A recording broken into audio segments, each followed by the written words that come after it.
I feel like we take too much advice off quote unquote successful people.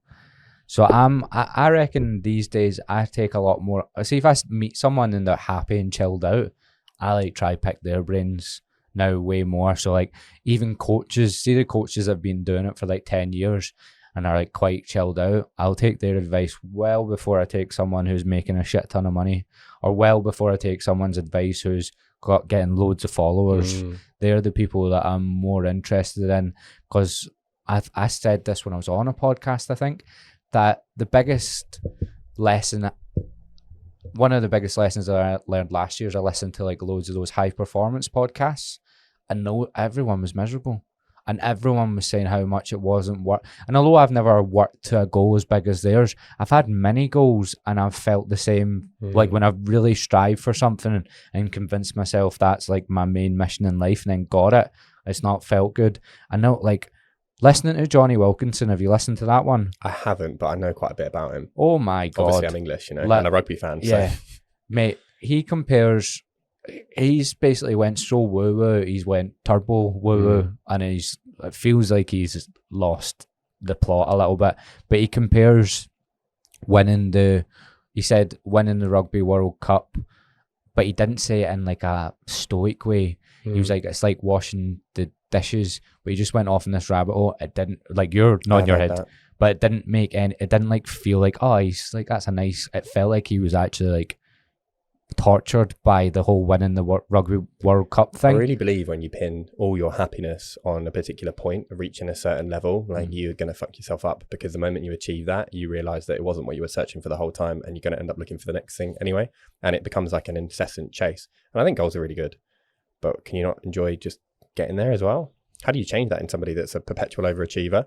I work with people, like I have one of my favorite people in the world. She's amazing, named Molly. She's one of my first ever clients. She is a perpetual overachiever, and how hard she's working to undo the work of herself, of what she's thought life was about. And it's like, I definitely found it. I worked in this old job where your value was dictated by the success of you as an individual, or your team and your region that you manage. And each day you get a number on a paper which says you did good, you raised X amount for charity. And I set myself these goals of getting a promotion, reaching a certain pay level, and there was another one I can't even remember at that point, within that year. And I worked so fucking hard. It's like 11 to 12 hour days every day, just constant mind consumed by this. So then at the end of the year, having achieved all of those things, look back and thought like, actually, fuck, like, what am I doing? But and I think we're constantly reinforced by the feedback we get in the world. And if you're getting feedback from something, for instance, Johnny Wilkinson, part of your identity, you're getting all of this success. You're the higher performer. Every time you perform a bit better, every time you do well in a game, you get this dopamine feedback, which doubles down into that I'm this perpetual overachiever and I need to do this in order to seek pleasure and to seek happiness. That you're wiring your brain to feel like that's what you need to do. And I definitely think, again, back on the earlier points of, is it a culture thing? Is it a nature thing? I think it's an all sort of thing. Like, we all live with our generational traumas of things that we pick up from our parents, from our peers, whatever it might be, or our individual circumstance. Like, I don't know you, Gavs. Like, you're made up of 28 years of life, circumstance, and experience that I don't know and don't understand. And the same for me with other people. But I think if you can just, and not even from a stoic point of view, but like, goals are great. I think they're amazing. I love having them. I've had them. They've been incredible drivers, but they don't need to be the pinpoint of your happiness. And if they are, you're probably going to fuck yourself up. You get better at setting them. Even just setting the right ones. Yeah. And I think as well, like, it's okay to not have any.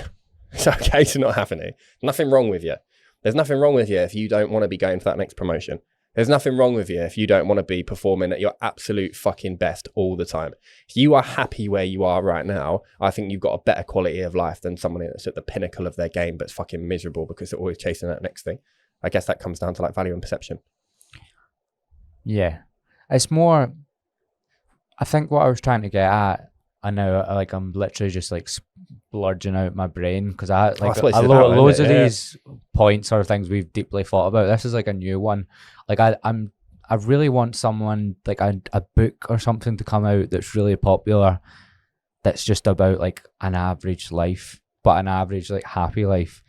That's what I've been thinking about. I want there to be something out there that isn't a book by Stephen Bartlett or like this high achiever, just someone that like didn't spend too much money, made all right money, went to the gym a little bit, worked on like their trauma or whatever, ended up in a decent relationship, had a few kids, had a semi-detached house, drove a fucking Ford Fiesta, but were happy. Do you know what I mean? Like a book like that, and them talking about the mistakes and what led them to maybe, I'm making up this person, I drive a Ford Fiesta, maybe it's me. This is your moment, Gav. Yeah, this is it. Maybe I'll start writing the book. Maybe you should. I'll get to work. Fuck off, Adam. Yeah, like a TV show about like normal people, isn't it? But yeah, it's odd, isn't it? We're like fascinated by the most obscure people in the world.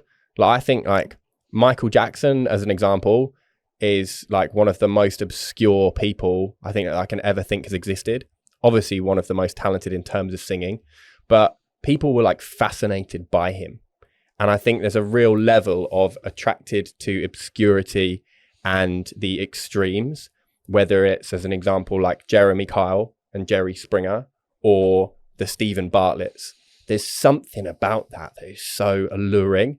And I think it comes from that point of abstract normality when you actually think about normal distribution of how much averageness there is in the world. Like, the average is great. It's not exciting. Yeah. But can it be? Like, mate, there's a way that book is fucking unbelievable, I'm you know? start, Yeah.